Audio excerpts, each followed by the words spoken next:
Rutin Pagi 3 Mac bersama saya Fatin Hamimah Yusof. Antara tajuk utama hari ini, BN tawan semula Dun Semenyih.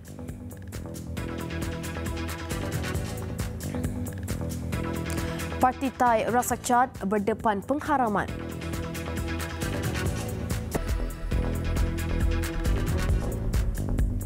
Assalamualaikum dan salam sejahtera. Calon Barisan Nasional BN Zakaria Hanafi, 58 tahun, diangkat sebagai Ahli Dewan Undangan Negeri Dun Semenyih yang baru.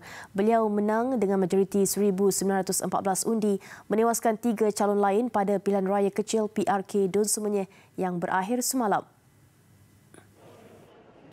Keputusan rasmi itu diumumkan oleh Pegawai Pengurus Pilihan Raya Datuk Muhammad Sayuti Bakar kira-kira jam 9.20 malam tadi di Dewan Seri Cempaka Majlis Perbandaran Kajang Sarjana Impian. Dengan ini, saya mengisytiharkan bahawa Zakaria bin Haji Hanafi dari Parti Barisan Nasional telah dipilih sebagai Ahli Dewan Undangan Negeri bagi bahagian pilihan raya negeri N24 Semenyih. Zakaria yang meraih 19,780 undi menewaskan calon Pakatan Harapan PH Muhammad Aiman Zainali yang memperoleh 17,866 undi, Nik Aziz Afiq Abdul daripada Parti Sosialis Malaysia PSM 847 undi dan calon bebas yang juga seorang aktivis masyarakat Kuan Cheng Heng 725 undi. Dengan kemenangan itu, BN menambah satu lagi kerusi di Dun Selangor kepada 5 selepas menang 4 kerusi pada PRU 14 Mei tahun lalu. Manakala PH menguasai 50 kerusi dan 1 kerusi milik PAS. Kerusi Dun Semenyih kosong susulan kematian penyandangnya Bakhtiar Muhammad Nur daripada PH pada 11 Januari lalu. Dun Semenyih mempunyai 54,503 pemilih berdaftar, merangkumi 53,520 pengundi biasa, 951 pengundi awal dan 32 pengundi tidak hadir berada di luar negara. Peratusan keluar mengundi pula 73.24%. Dalam pada itu, calon bebas Kuan Cheng Heng atau lebih dikenali sebagai Uncle Kentang menerima kekalahan dengan hati yang tenang. Katanya beliau akan tetap meneruskan kerja membantu masyarakat walaupun sudah kecundang di kerusi Dun Semenyih. Kita bertanya ni gentleman, kita kalau menang itu ada. And then I must come and congratulate the winner. And also kita kena bekerjasama. It's not about 2 weeks campaign. I kata dah, the real campaign start tomorrow. Then we have to work for the people. Beliau ditemui di Pusat Penjumlahan Undi PRK Dun Semenyih di Dewan Seri Cempaka Majlis Perbandaran Kajang Selangor. Dengan keputusan pilihan raya kecil itu, Cheng Heng katanya memenuhi impiannya untuk bertanding mewakili masyarakat kurang berkemampuan. Beliau juga menyatakan hasrat untuk bertanding di Parlimen Puchong pada pilihan raya umum akan datang.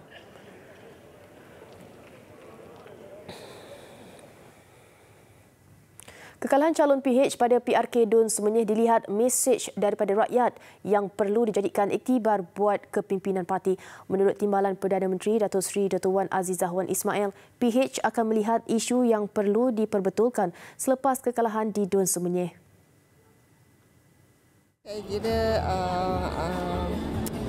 kita ambil iktibarlah apa-apa yang kita nak betulkan dalam mana-mana pilihan raya kecil atau besar. Memang ada sistem demokrasi, kita ada pilihan dan kita mahukan sekurang-kurangnya rakyat tahu bahawa kita cuba saya upaya. Kalau mereka buat pilihan, ada mesej kita terima. Beliau ditemui selepas menghadiri Majlis Rumah Terbuka Tahun Baru Cina Parlimen Port Dickson di Port Dickson malam tadi.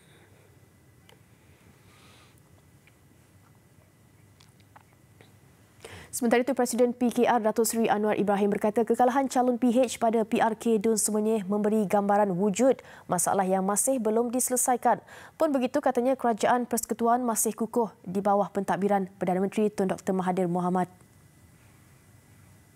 Sementara ini memberikan sedikit gambaran tentang perasaan rakyat, terutama sentimen yang disuarakan oleh masyarakat Melayu.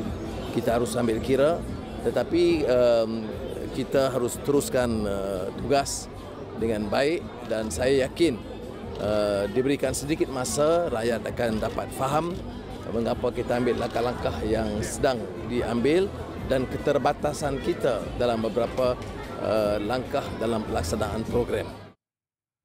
Katanya corak pengundian masa kini akan diperhati dan diteliti pihaknya. Timbalan Presiden UMNO yang memangku tugas Presiden UMNO, Datuk Seri Mohamad Hassan menyifatkan kemenangan BN di PRK Dun Semenyih didorong kerjasama di antara parti itu dengan PAS. Maka ini merupakan suatu kerjasama yang amat baik dan telah pun menghasilkan keputusan yang baik. Jadi insya-Allah kerjasama ini akan kita pupuk dan kita akan pastikan supaya politik tanah air akan menjadi satu politik yang baru di atas kerjasama dua parti Melayu terbesar, UMNO dan PAS ini. Beliau berkata demikian pada sidang media selepas SPR mengumumkan BN memenangi kerusi Dun Semenyih.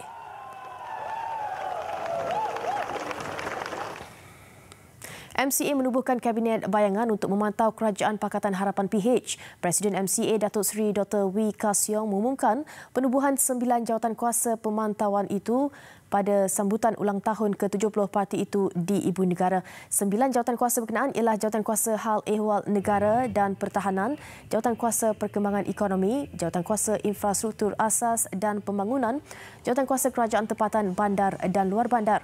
Jawatan kuasa itu juga membabitkan pendidikan dan pembangunan sumber manusia, kesihatan dan alam sekitar, telekomunikasi dan multimedia, wanita, keluarga dan pembangunan masyarakat serta jawatan kuasa keharmonian kaum, sukan dan belia. Prinsip MCA katanya untuk membincangkan politik secara rasional dan mempersoalkan dengan cara profesional.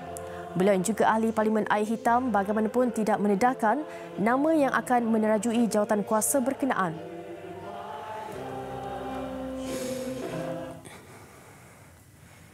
Malaysia dipilih semula menganggotai Suruhanjaya Tetap Bebas Hak Asasi Manusia IPHRC, Pertubuhan Kerjasama Islam OIC.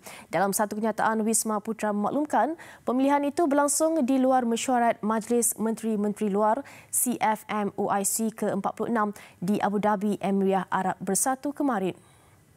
Wakil Malaysia Ahmad Azam Abdul Rahman akan berkhidmat dalam IPHRC bagi penggal 2019-2022 bermula Ogos ini. Beliau menggantikan Profesor Datin Dr. Raihanah Abdullah yang akan menamatkan tempoh dua penggalnya. Ahmad Azam merupakan aktivis terkenal yang bergiat aktif dalam pelbagai pertubuhan bukan kerajaan NGO di Malaysia dan persada antarabangsa. IPHRC ditubuhkan pada 30 Jun 2011 dan bertindak sebagai sebuah badan pakar dengan kedudukan sebagai penasihat kepada OIC dan bergerak secara bebas dalam bidang hak asasi manusia.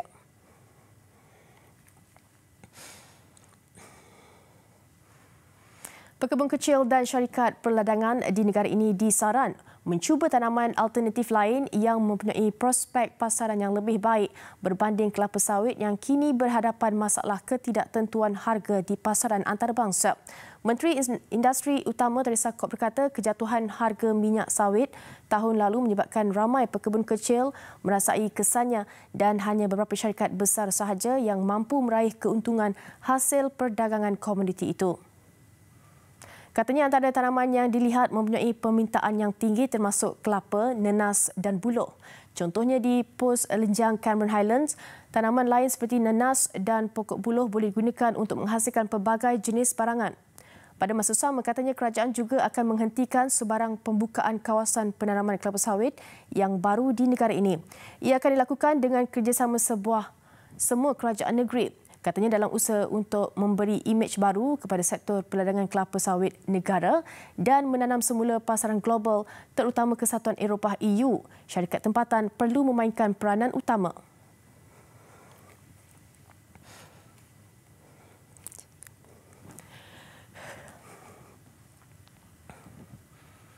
Bukan untuk dijual kepada orang ramai, sebaliknya pasaran utama kereta terbang yang akan dibangunkan di negara ini adalah untuk syarikat perkhidmatan pengangkutan atau pemain sektor pengangkutan lain. Itu kata Menteri Pembangunan Usahawan Datuk Seri Muhammad Rizwan Mat Yusof yang memaklumkan pihaknya menerima maklum balas positif terutama dari syarikat antarabangsa mengenai aspek pembangunan, prototipe dan pelan tindakan kereta terbang. Jelas beliau, kereta terbang adalah sama seperti kereta Formula 1 dan kapal terbang. Orang ramai tidak boleh membelinya tetapi boleh menaikinya. Katanya setakat ini banyak pihak menunjukkan minat terhadap pembangunan kereta terbang, termasuk Grab yang bercadang menggunakan ia sebagai perkhidmatan taksi. Selasa lalu, Datuk Seri Mohamed Rizwan berkata kereta terbang pertama Malaysia akan dipacu teknologi tempatan dengan prototipe kereta itu sudah ada dan dijangka diperkenalkan tahun ini. Pembangunan kereta terbang itu katanya bakal menarik pelaburan luar dan membuka lebih banyak peluang pekerjaan, khususnya melibatkan bidang kejuruteraan.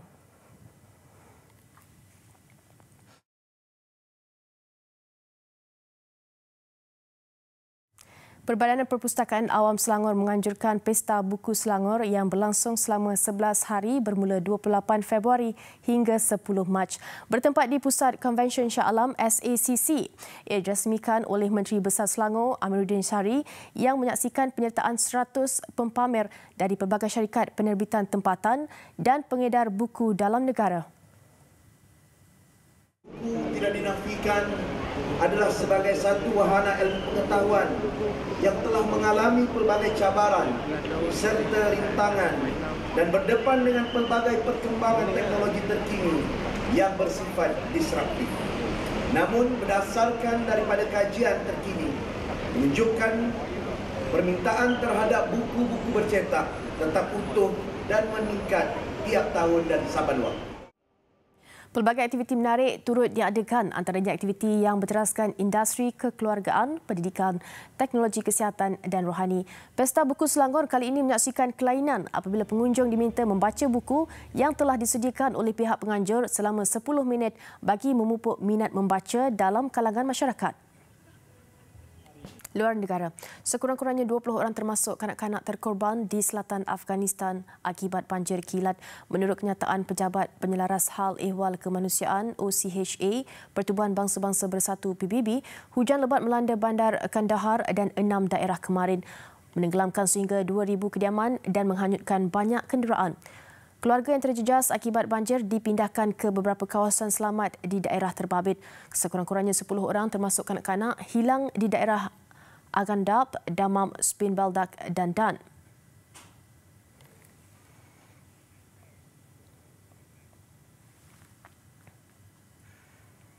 Parti Pembangkang Thai Raksa Chart terus memperhebatkan gerak kerja kempen pilihan raya bagi mendekati penduduk Thailand walaupun berdepan kemungkinan pengharaman. Mahkamah Perlembagaan Thailand memaklumkan bahawa ia mempunyai bukti yang mencukupi untuk memutuskan sama ada untuk membubarkan parti itu kerana pencalonan seorang puteri raja sebagai calon Perdana Menteri dalam pilihan raya yang bakal diadakan pada 24 Mac.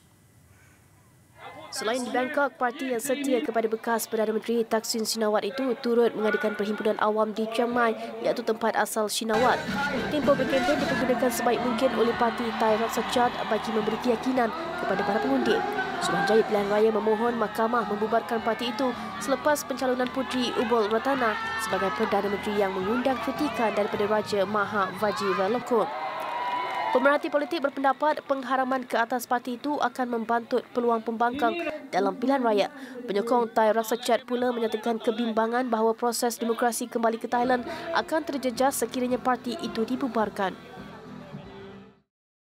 Masuk minggu ke-16, kumpulan penunjuk perasaan Vest Kuning Perancis terus mengadakan tunjuk perasaan anti kerajaan di Champs-Élysées, Paris. Meskipun bilangan mereka yang menyertai bantahan semakin merosot, kumpulan itu bertekad untuk menentang Presiden Emmanuel Macron yang dituduh menyingkirkan penduduk miskin. Ratusan penunjuk perasaan berkumpul di Arc de Triomphe. Pergerakan Vest Kuning di Perancis pada awalnya bermula sebagai bantahan mengenai kenaikan bahan api. Namun ia merebak menjadi tunjuk perasaan besar-besaran menentang dasar Macron. Macron mengumumkan siri langkah keuangan baru bagi membantu golongan berpendapatan rendah pada Disember lalu bagaimanapun tidak berjaya menamatkan pemberontakan.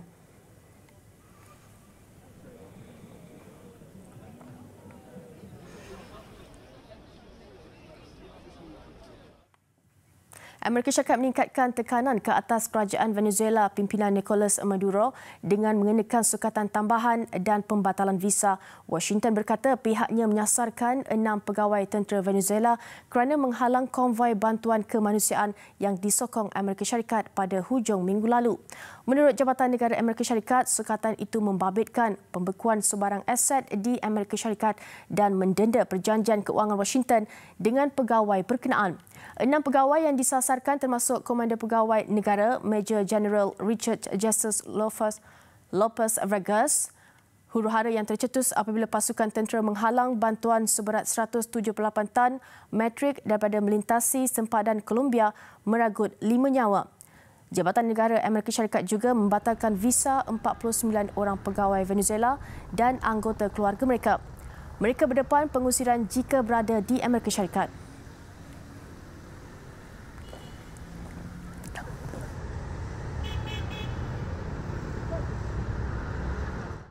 Kembali dengan laporan sukan, Bola Sepak Liga Super 2019. Kedah mensia-siakan kelebihan beraksi di laman sendiri apabila diikat PKNS FC 0-0 di Stadium Darul Aman malam tadi. Sekaligus jatuh ke posisi ketiga Liga di belakang Pahang dan Johor Darul Takzim selaku penerajui Liga.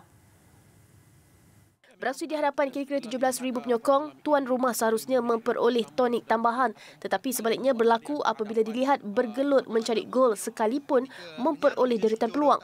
PKNS begitupun terlebih dulu berpeluang memecah kebuntuan untuk mencipta jaringan melalui Gabriel Guerra, namun di tampan pertahanan Kedah, Renan Alves. Kedah membalas serangan melalui penyerang kelahiran Argentina, Jonathan Baumann, tetapi cubaannya pula tidak kesampaian. Terdesak memburu jaringan, Kedah menguasai permainan pada babak kedua, tetapi peluang terbaik Rodriguez berpunca hantaran lintang Rizal Ghazali terkena tiang gawang lawan. Ketika permainan berbaki 4 minit, Kedah menerima tamparan apabila terpaksa beraksi dengan 10 pemain selepas Alves ditayangkan kad merah susulan kekasaran terhadap pemain Faizat Ghazli. Kelebihan itu begitupun gagal dimanfaatkan PKNS untuk memburu jaringan dengan tuan rumah berjaya mempertahankan gawang mereka daripada dibolosi.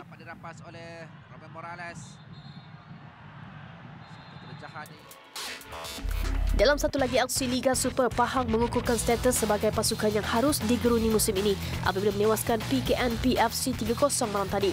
PKNP mengulangi kealpaan yang dilakukan ketika menentang PKNS sebelum ini apabila gawang mereka bocor seawal minit pertama melalui jaringan Jose Eduardo Bischofer. Gol kedua pula terhasil selepas 3 minit selepas babak kedua bermula menerusi Dixon Wakayeme yang menerima hantaran separuh padang sebelum melakukan rembatan untuk kali kedua. Syafiq Afifi tertewas.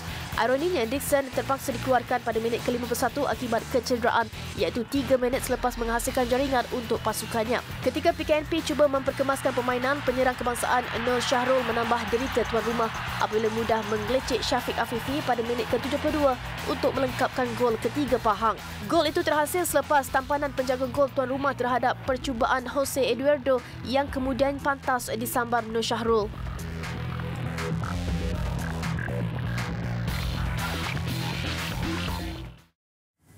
Beralih ke bola sepak Liga Perdana, Johor Darul Takzim 2 terus mengungguli carta Liga Perdana selepas memastikan kemenangan keempat musim ini. Terbaru mereka cemerlang menewaskan Kelantan 2-0 malam tadi.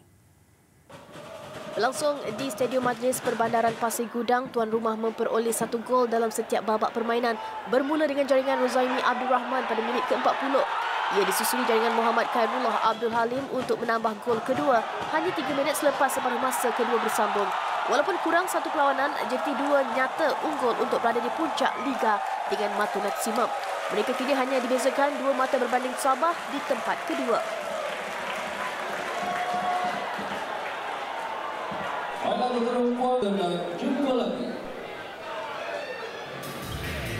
Di Stadium Bola Sepak Kuala Lumpur Ceras, pasukan Universiti Kebangsaan Malaysia UKM membelas Sarawak 4-0 bagi meraih 3 mata pertama musim ini. Selepas kemenangan ke atas Perlis sebelum ini ditarik balik ekoran penyingkiran skuad Singa Utara. Kesemua gol tuan rumah dijaringkan menerusi 2 sepakan penalti disempurnakan Chuwubuna Ijezi pada minit ke-9 dan Matthew Ruscom pada minit ke-78. Sebelum Muhammad Haris Fazrin Muhammad Nazri meledak gol ketiga diikuti ledakan Muhammad Akmal Mat Zahir pada masa kecederaan. Kemenangan ini sekaligus melonjakkan UKM naik 1 tangga di posisi ke-10 di atas PDRM yang masih gagal mencari kemenangan.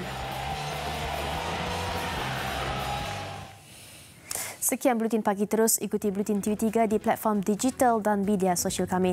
Saya Fatin Hamid Yusof, teruskan menonton TV3. Salam hormat dan Assalamualaikum.